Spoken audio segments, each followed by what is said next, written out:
Is the BJP going to tell us what we are going to eat and where we can have legal shops? Is the BJP going to tell us that we have to eat dhoklas and say Jai Shri Ram 3 times a day?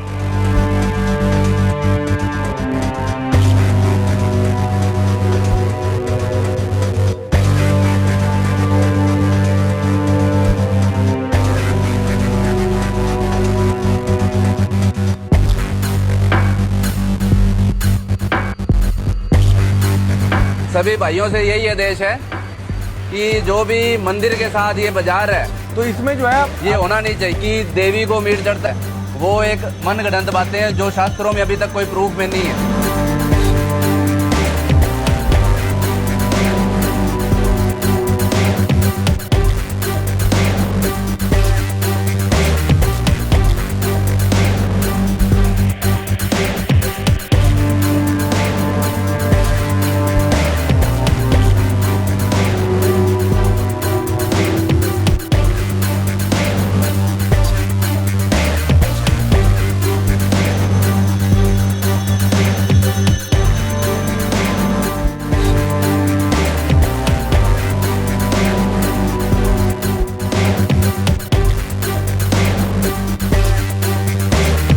सभी भाइयों से यही आदेश है कि जो भी मंदिर के साथ ये बाजार है तो इसमें जो है ये होना नहीं चाहिए कि देवी को मीट चढ़ता है।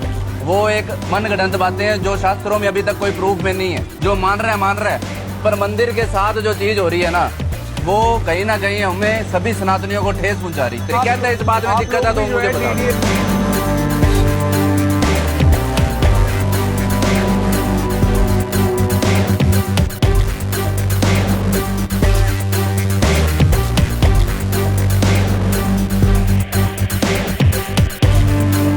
जो मान रहा है पर मंदिर के साथ जो चीज हो रही है ना वो कहीं ना कहीं हमें सभी सनातनियों को ठेस पहुंचा रही है।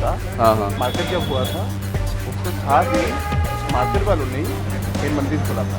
ठीक है। पूजा करके हाँ वो तो मेरे को ध्यान में है। मैं इसी एरिया सब चल रहा है। हाँ मार्केट जब हुआ था उसके साथ ही मार्केट वालों ने एक मंदिर खोला था। ठीक है। पूजा करके हाँ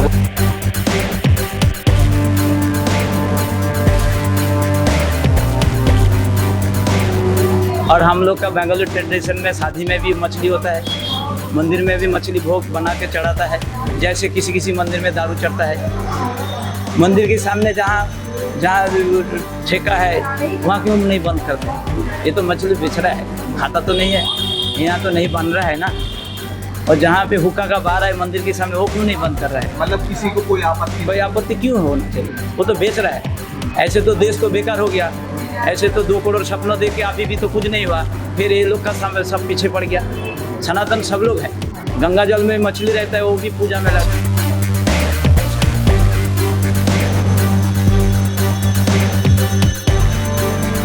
4-5 दिन पहले आया वो लोग बोल के गया अरे इधर यहाँ पे मच्छी मार्केट बंद करने के लिए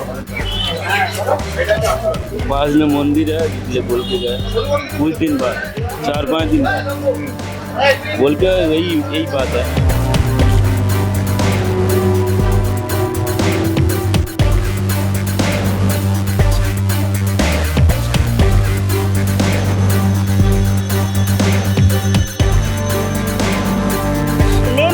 From the BJP saying, oh, we don't condone this. If you don't condone this, have those people been arrested? Have you arrested those people?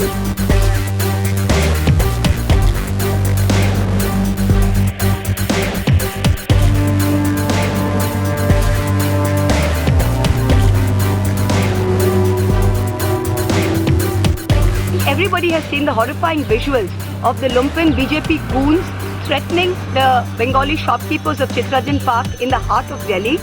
Chittaranjan Park is a Bengali colony which is proudly Bengali. Bengalis are a proud fish-eating people.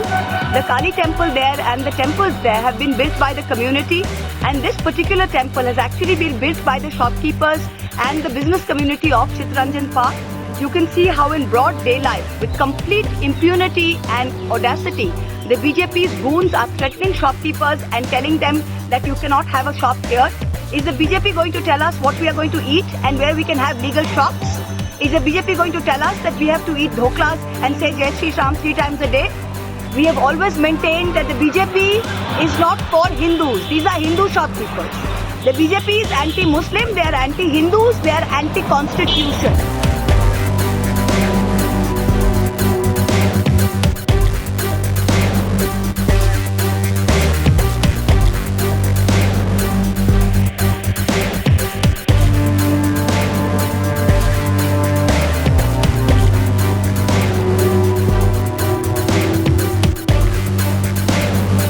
जो मान रहे हैं, पर मंदिर के साथ जो चीज हो रही है ना, वो कहीं ना कहीं हमें सभी सनातनियों को ठेस पहुंचा रही है। पार्क के अंदर जो बंगाली कम्युनिटी है, मैं मानता हूँ सबसे पढ़े लिखे और बुद्धिजीवी लोग वहाँ पे रहते हैं। बंगाल की संस्कृति की नासमझ जो है वो भारतीय जनता पार्टी को भारी पड़ेगी। मुझे लगता है कि जिस हर्षोल्लास से दुर्गा पूजा चितरंजन पार्क में मनती होगी, उससे ज़्यादा उपासना कहीं नहीं होती होगी। और जहाँ पे माँ दुर्गा की पूजा होती है, उसी दुर्गा के प्रांगण के अंदर मच्छी भी मिलती है, नॉन वेजिटेरियन भी मिलता है। उनका वो कल्चर है। वो लोग नवरात्र के अंदर नॉन वेजिटेरियन खाते हैं, वो उनका कल्चर है। आप चुनावों के बाद वहाँ पे पहुँच जाएं और जो लीगल मार्केट है, डीडीए ने बाकायदा मच्छी वालों को वो दुकानें अलॉट की हैं और आप वहाँ पे दादागिरी करके उनको धमकाएं, तो ठीक नहीं है। और भारतीय जनता पार्टी ये रेहड़ी और ठेली वाले गरीब लोगों के ऊपर ही क्यों जो है अपना बल आजमाती है।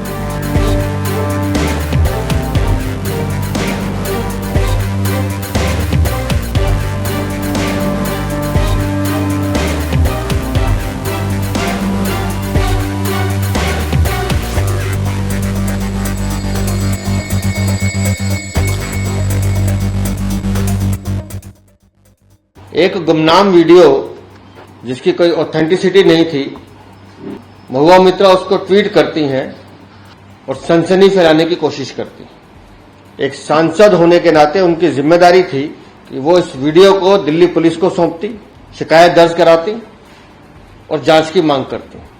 लेकिन ये उनकी सोच थी नहीं। जिस सीआर पार्क की वो बात कर रही हैं, उस सीआर पार्क की विधायक हमारे बीच हैं।